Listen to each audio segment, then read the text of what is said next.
Hello students of class +1। बच्चे, हमने कल पढ़ा था कि लाइफ इन द सिटी कैसी थी। वहाँ पे हमने रूलिंग एलाइट के बारे में पढ़ा था, मैरिज सिस्टम के बारे में पढ़ा था और ओल्ड सिटी का स्ट्रक्चर पढ़ा था जिसमें नैरो स्ट्रीट और इरेगुलर शेप्स की बात की गई थी। ऐसे काफ़ी सारा टॉपिक हमने डिस्कस किया था। आई होप आपको कल का लेक्चर समझ आया होगा। आज जो हमारा टॉपिक है डिस्कशन के लिए, that is a trading town in a pastoral zone. Trading town in a pastoral zone. Pastoral zone ऐसा जोन होता है जहाँ पर एनिमल ग्रेजिंग की जाती है या एनिमल ग्रेजिंग करवाई जाती है, जहाँ पे एनिमल्स को क्या किया जाता है, फीड करवाया जाता है, दैट इज़ पेस्टोरल जोन। ये आपकी बुक NCERT पेज नंबर 41 का टॉपिक है। अब हम डिस्कस करेंगे। कहता है कि 2000 BCE, आफ्टर 2000 BCE। अब हम ये समझते हैं कि 2000 BCE क्या होगा। हमें पता है कि हमारा जो टाइम पीरियड चल रहा है वो 2020 का टाइम पीरियड चल रहा है। जब ये टाइम पीरियड शुरू हुआ था, यानी ये 0 से काउंटिंग शुरू हुई थी और 2020 तक पहुंची थी, उससे पहले के जो 2000 ईयर्स बैक का हम टाइम पीरियड की बात करें तो ये वो टाइम पीरियड है। तो उस टाइम पीरियड के बाद यानी 2000 BCE के बाद क्या हो रहा था, जो मैंने आपको पहले भी बताया था कि हम मेसोपोटामिया सिविलाइजेशन में 4 सिटीज़ के बारे में मेनली पढ़ेंगे। 1 इज़ उर, 2nd इज़ उरेक, 3rd इज़ मारी एंड 4th इज़ बेबीलोन। तो उरेक और बेबीलोन के बारे में हम थोड़ा थोड़ा पढ़ चुके हैं, लेकिन आज हम जो पढ़ेंगे वो पढ़ेंगे मारी सिस्टम के बारे में, यानी मारी सिटी के बारे में। किस सिटी को हम कंसीडर करेंगे आज? मारी सिटी को कंसीडर करेंगे। कहता है कि आफ्टर 2000 BCE के बाद ये मारी सिटी जो थी वो क्या बन गई थी? रॉयल सिटी के नाम से जाने लगी थी। ये काफ़ी डेवलप्ड सिटी बन गई थी। क्या हो गई थी? काफ़ी डेवलप्ड सिटी हो गई थी और इसे रॉयल कैपिटल के नाम से भी जाना जाता था। किस नाम से? रॉयल कैपिटल के नाम से। और यहाँ पर क्या हो रहे थे? रॉयल वर्क्स होने लगे थे। Royal works had been done. तो अब हम क्या करेंगे? मारी सिटी के थोड़े जियोग्राफिकल स्ट्रक्चर की बात करेंगे।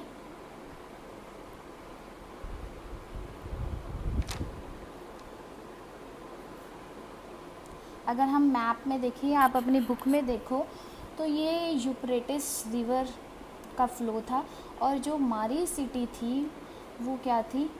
थोड़ी सी साइड में जाके पड़ जाती थी। इस रिवर के फ्लो से काफ़ी साइड में जाके पड़ जाती थी, जिसकी वजह से यहाँ पे जो वर्क हो रहा था वो किसका हो रहा था?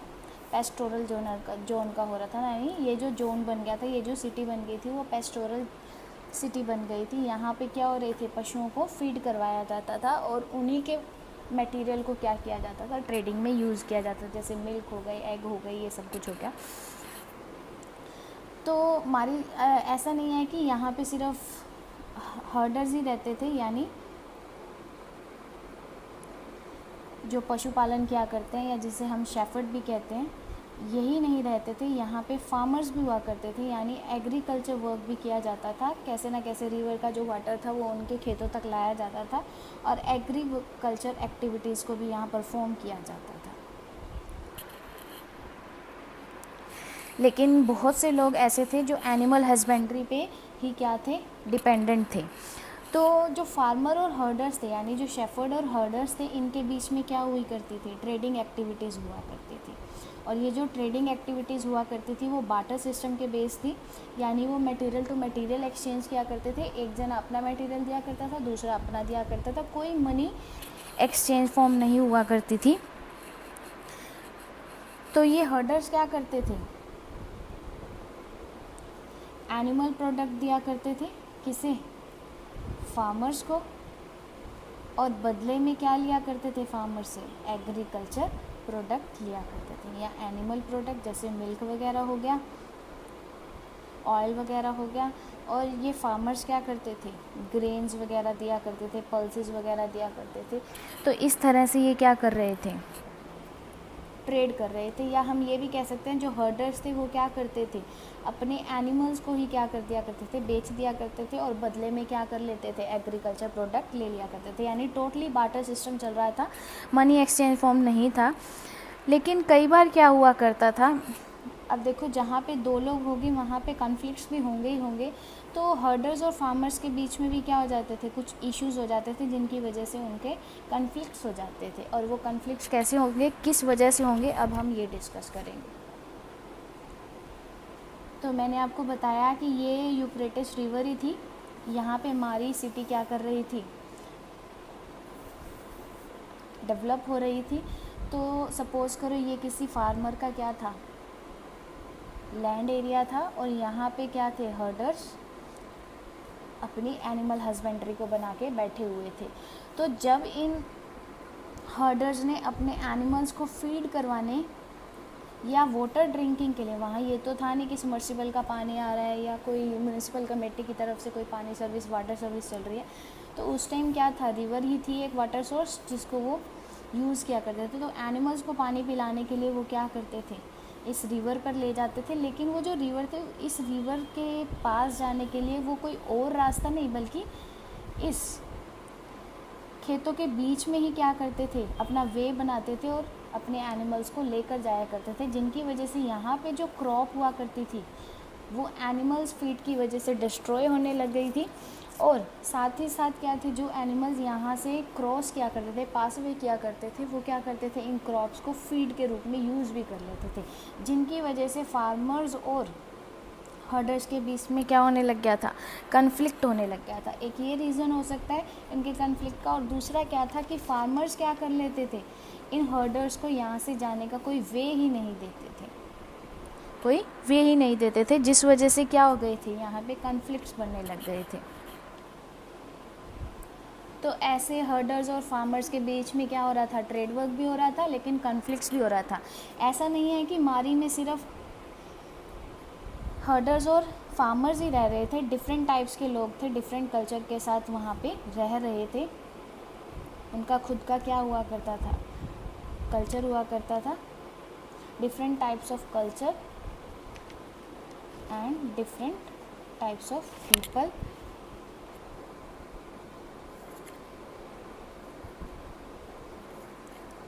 वर फाउंड इन मारी। अब ये कहाँ से कैसे पता चला होगा, वो मैंने आपको पहले ही बताया था। जो इनका सोर्स हुआ करता था वो टैबलेट्स थे, उन टैबलेट्स पे सब कुछ लिखा हुआ होता था, जिनसे इन्हें पता चला। तो वो जो फार्मर्स थे, हर्डर्स थे, वो ही क्या थे, वहाँ के रूलर भी बन गए थे। तो जो स्ट्रॉन्गेस्ट हर्डर्स हुआ करते थे, यानी जिन्होंने अपना डेवलपमेंट करके थोड़ी पावर हासिल कर ली, और वो ही क्या बन जाते थे, किंग बन जाते थे, और उस एरिया पे क्या करते थे, रूल किया करते थे। इसमें जैसे आपकी बुक में एग्जांपल दे रखा है एमोरिटस के बारे में। एमोरिटस का जो राजा था वो उस एरिया का क्या बन गया था, राजा बन गया था, और वो एक काफ़ी रिच हर्डर माना गया था। यानी उसने इतना अर्न कर लिया था जिससे उसके पास क्या हो गई थी, उस एरिया की पावर आ गई थी।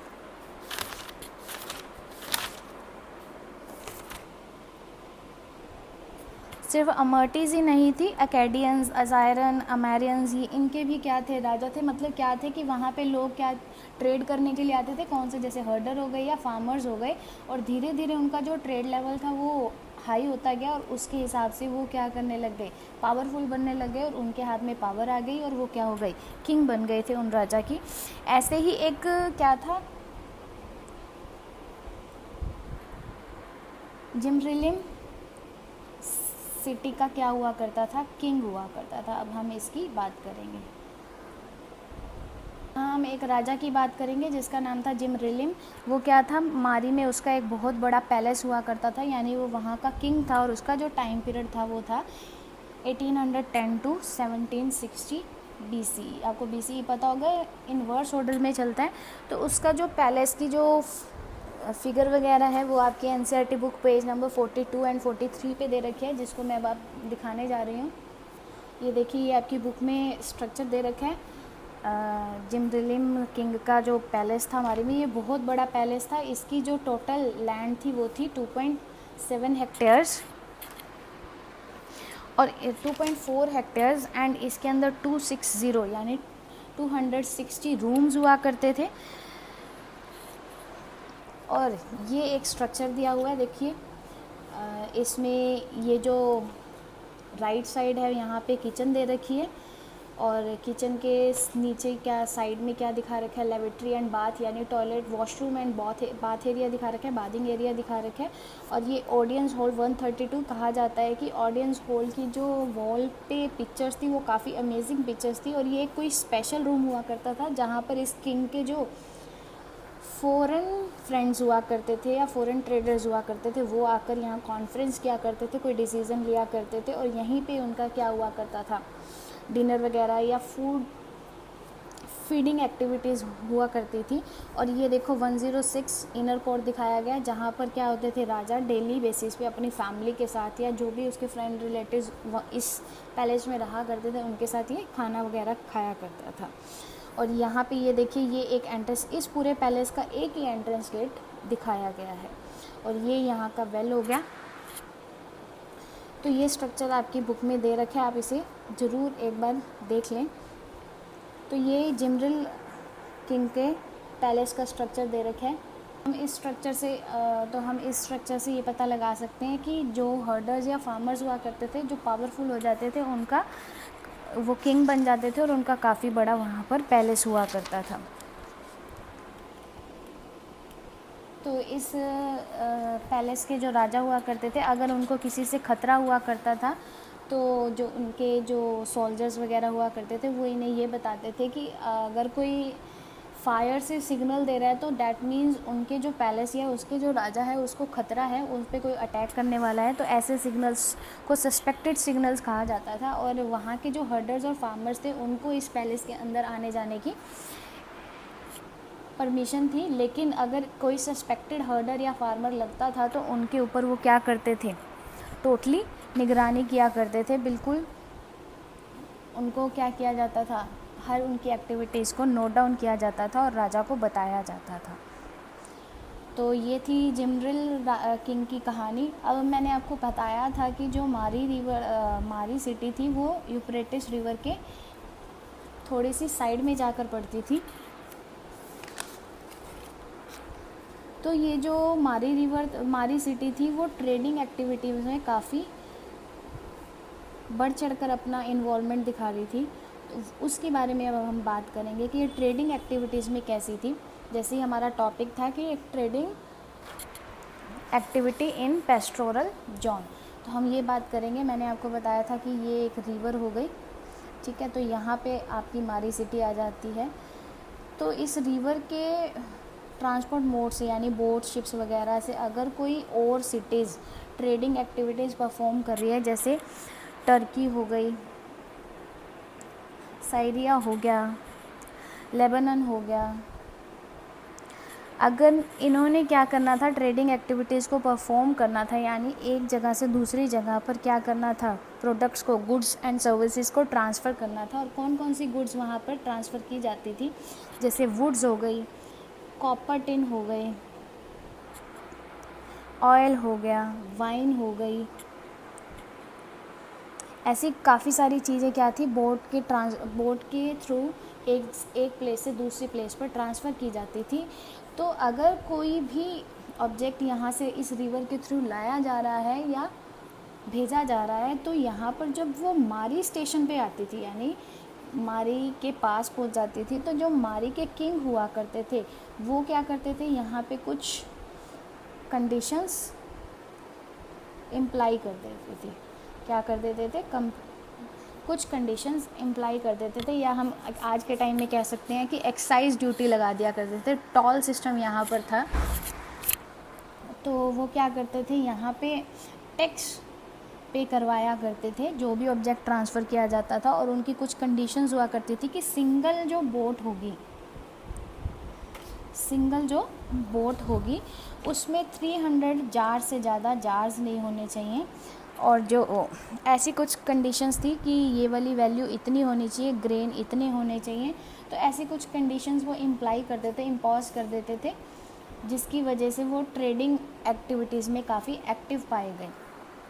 इस तरह से जो मारी सिटी का ट्रेडिंग जोन था वो काफ़ी डेवलप जोन माना गया था, और इसलिए यहाँ पे इसे रॉयल वर्कडन्स भी कहा गया, क्योंकि ये क्या कर रहे थे, एक किंग जो था उसकी काफ़ी पावरफुल सिचुएशन थी, जिसकी वजह से जो भी यहाँ पे ट्रेडिंग एक्टिविटी परफॉर्म कर रहे थे उस पर वो क्या कर रहा था, निगरानी कर रहा था, और कुछ टैक्सेस वगैरह वसूल कर रहा था, और उनकी कंडीशंस को उनको फॉलो करना पड़ता था।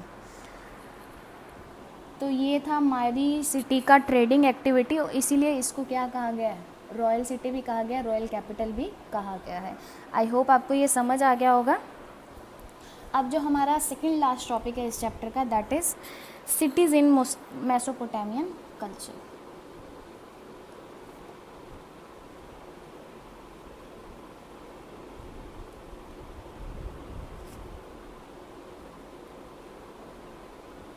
मेसोपोटामिया की जो सिटीज़ थी उसमें डिफरेंट टाइप के कल्चर्स हुआ करते थे। जैसे अगर हम अपने इंडिया की बात भी करें तो इंडिया में भी काफ़ी डिफरेंट टाइप्स के पीपल और काफ़ी डिफरेंट टाइप्स का कल्चर आपको देखने को मिल जाता है। ऐसे ही मेसोपोटामिया सिविलाइजेशन के टाइम भी क्या था, काफ़ी डिफरेंट तरह का कल्चर पाया गया। जैसे पहले हमने एन मर्कर की बात की थी, एक किंग था जो क्या किया करता था, अपने मैसेंजर से प्रीशियस स्टोन मंगवाया करता था। तो एन मर्कर के बाद यानी उसका जो सक्सेसर आया था, उसकी जो वंशज आई थी जिसको हम डिसेंडेंट भी कहते हैं, वो जो था वो था गिलगामेश। आज हम इस राजा के बारे में बात करेंगे। गिलगामेश राजा बना था एन मर्कर के बाद, यानी एन मर्कर उसका फादर या ग्रैंडफादर हो सकता है। तो गिलगामेश राजा बना था। तो ऐसा कहा जाता है कि जो गिलगामेश का फ्रेंड था, क्लोजेस्ट फ्रेंड था, वो क्या हो गया था, उसकी डेथ हो गई थी। और इस बात को गिलगामेश ने अपने दिल से लगा ली थी और उसने अपना सारा जो रॉयल वर्क था उसको इग्नोर करना शुरू कर दिया था। फिर वो गिलगामेश क्या था, अपने आप को कंसोल करने के लिए वर्ल्ड एक्सप्लोरिंग पे चला जाता है, यानी संसार को ढूंढने लग जाता है। जब ढूंढ ढांड के वो वापस अपने ही पैलेस के बाहर आता है तो वो देखता है कि जो पैलेस की ब्रिक्स थी ना, उसकी जो बेस ब्रिक थी वो दिखाई नहीं देती, और जो पैलेस की ब्रिक थी वो क्या थी, दिखाई देने लगी, यानी दिखती थी। आप अगर मैं आसान भाषा में कहूँ तो ये कहा गया कि जो नींव की ईंटें थी वो दिखाई नहीं देती थी, और जो ऊपर महल पे लगी हुई ईंटें थी वो क्या थी, दिखाई देने लगी। तो इस चीज़ से उसने अपने आप को कंसोल किया, अपने आप को समझाया कि जो हमारे पास चीज़ है हमें उसके लिए गॉड को थैंक्स करना चाहिए, और हमेशा ही क्या होगा, जो हमारे पूर्वज होंगे वो अपने आप को क्या करके जाएंगे, हमारे लिए ख़त्म करके जाएंगे। मींस हमारे लिए एक बेस तैयार करके जाएंगे जिसे हम नींव कहेंगे। और आज के टाइम में जो हम लोग हैं वो क्या कर रहे हैं, अपने एंसेस्टर्स के दी हुई वेल्थ पे क्या कर रहे हैं, एंजॉय कर रहे हैं। तो इस चीज़ को उसने क्या किया, अडॉप्ट करना शुरू कर दिया। उसने ये देख लिया कि कोई भी चीज़ परमानेंट नेचर की नहीं है। अगर कुछ आपके पास आज है तो हो सकता है वो आपके पास कल ना हो, और जो कल होगा वो हो सकता है आज आपके पास ना हो। तो इस चीज़ के बारे में उसको समझ आने लगी। उसने उन चीज़ों का थैंक्स करना शुरू कर दिया जो चीज़ें आज के टाइम में उसके पास थी, यानी आज की चीज़ों को उसने वैल्यू करना शुरू कर दिया था। और साथ ही साथ उसने ये समझना शुरू कर लिया था कि कोई भी चीज़ टेम्परेरी परमानेंट नेचर की नहीं है, टेम्परेरी नेचर की है।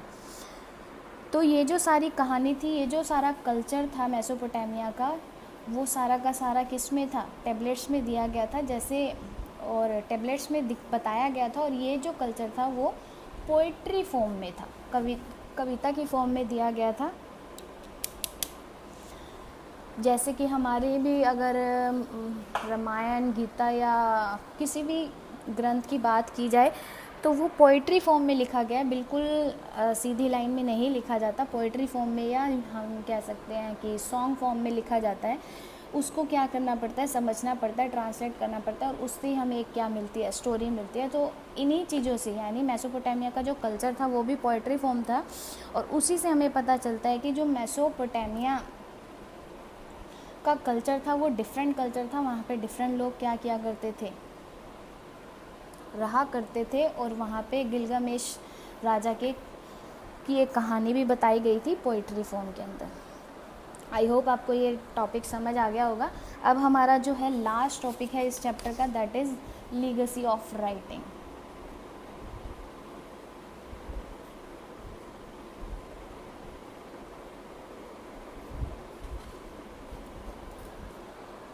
लीगेसी का मतलब होता है जो आपको विरासत से मिली है, यानी आपको आपके पेरेंट्स से मिली है, दैट इज़ कॉल्ड लीगेसी।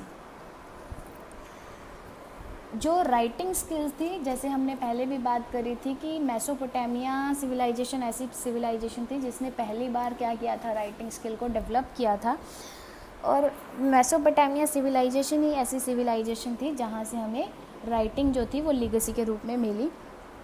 यानी आज के टाइम में, यानी 1800 BCE के टाइम, जो आज के टाइम में हम मैथमेटिक्स वर्क करते हैं, क्या करते हैं, मैथमेटिक्स वर्क करते हैं, जैसे एडिशन हो गया, सब्ट्रैक्शन हो गया, डिवीज़न हो गई, मल्टीप्लिकेशन हो गई, स्क्वायर हो गया, स्क्वायर रूट हो गया, ये सारी चीज़ें जो आज के टाइम में भी हम करते हैं, कंपाउंड इंटरेस्ट की टेबल हो गई,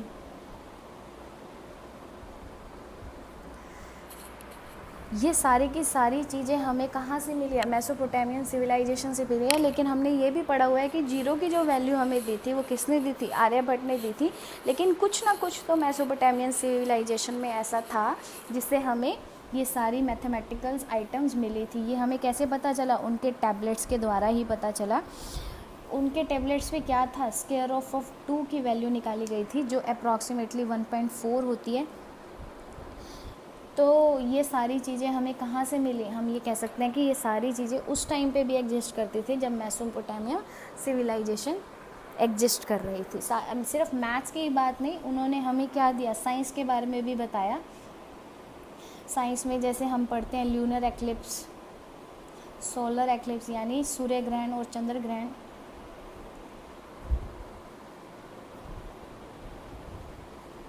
ठीक है जी।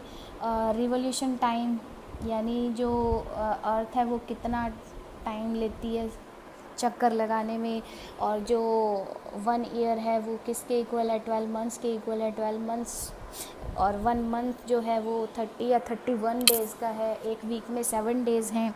ये सारी चीज़ें उस टाइम पे भी थी जब मेसोपोटामिया सिविलाइजेशन एग्जिस्ट करती थी। तो ये सबसे पहले किसने, टाइम की जो डिवीज़न थी, यानी 1 घंटे में 60 मिनट्स होंगे और 1 मिनट में 60 सेकेंड्स होंगे, ये सारी की सारी जो टाइम डिवीज़न करी थी वो किसने करी थी, अलेक्जेंडर यानी सिकंदर, और उसके सक्सेसर ने की थी, यानी उसके डिसेंडेंट, उसके आने वाली पीढ़ी ने की थी।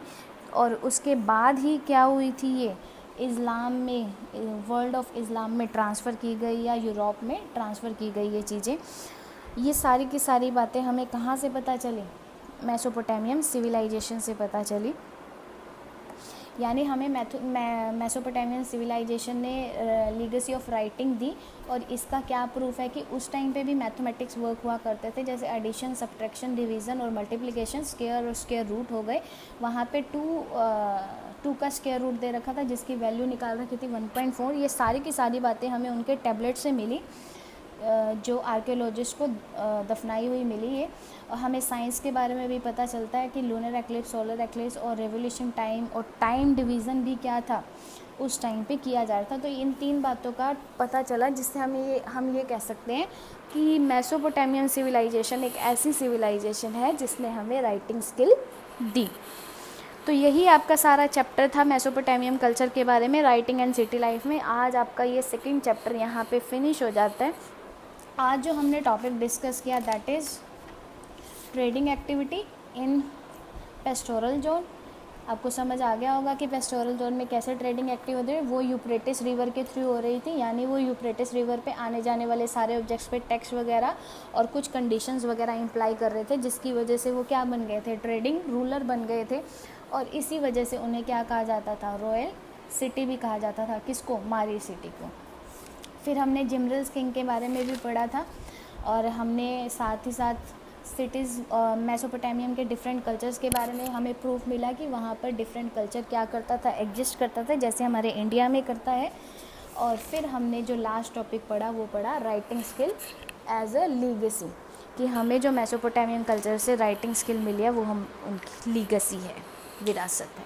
तो ये आपका आज का टॉपिक था। अगर बच्चे किसी को भी किसी भी टॉपिक में कोई डाउट हो प्लीज़ मुझे इन्फॉर्म करना, हम इस टॉपिक को डिस्कस करेंगे। अदरवाइज़ हम अपना नेक्स्ट चैप्टर जो है वो स्टार्ट कर देंगे। आई होप आपको ये समझ आ गया होगा। ओके बेटा, थैंक